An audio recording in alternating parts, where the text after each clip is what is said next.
पाक अधिकृत कश्मीर यानी पीओके में इन दिनों खौफ का माहौल है। भारत की संभावित सैन्य कार्रवाई की खबरों के बीच पीओके सरकार ने आपात तैयारी शुरू कर दी है। स्कूल बंद हैं, मदरसे बंद हैं, पर्यटन पर रोक लगा दी गई है और होटल अब सेना की सेवा में है। सवाल ये कि पीओके में डर आखिर क्यों है और तैयारी किसके खिलाफ हो रही है? दरअसल भारत की किसी भी आक्रामक कार्रवाई के डर से पीओके में सुरक्षा व्यवस्थाएं चाक चौबंद कर दी गई हैं। नीलम घाटी और नियंत्रण रेखा से सटे तमाम संवेदनशील इलाकों में पर्यटकों के प्रवेश पर रोक लगा दी गई है। स्थानीय प्रशासन ने मदरसों को 10 दिन के लिए बंद कर दिया है। दावा किया जा रहा है कि भारत इन मदरसों को आतंकी ठिकाने मानकर निशाना बना सकता है। एएफपी की रिपोर्ट के अनुसार पाकिस्तान के भीतर घबराहट का माहौल है। पीओके में हालात इतने संवेदनशील हो गए हैं कि स्थानीय प्रशासन ने 1000 से अधिक मदरसों को अस्थायी रूप से बंद कर दिया है।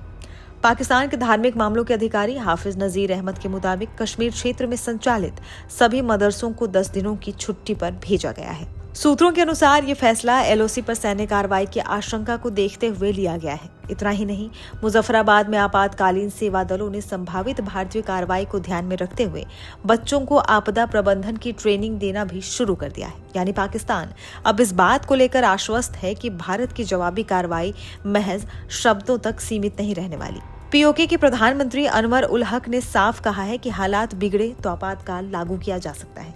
सेना को सपोर्ट देने के लिए होटल, गेस्ट हाउस और शादी हॉल सेना के हवाले करने की पेशकश की गई है। 1 अरब रुपए का इमरजेंसी फंड भी ट्रांसफर कर दिया गया है। ये $1 अरब इसीलिए ट्रांसफर किए गए हैं ताकि भोजन, दवाइयां और अन्य जरूरी वस्तुओं की आपूर्ति सुनिश्चित की जा सके। इसके अलावा होटल, गेस्ट हाउस और शादी हॉल के मालिकों ने सेना के समर्थन में अपने प्रतिष्ठान अस्थायी रूप से सौंपने की पेशकश की है।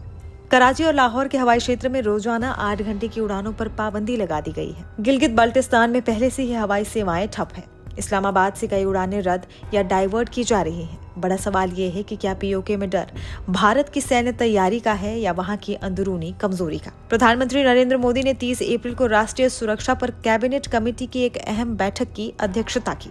ये बैठक जम्मू कश्मीर के पहलगाम में हुए आतंकी हमले के बाद दूसरी उच्च स्तरीय समीक्षा बैठक थी। इससे पहले 23 अप्रैल को हमले के अगले ही दिन पहली आपात बैठक बुलाई गई थी। इन बैठकों में न सिर्फ सुरक्षा एजेंसियों की तैयारियों की समीक्षा की गई, बल्कि आतंकवाद के खिलाफ निर्णायक रणनीति पर भी चर्चा हुई।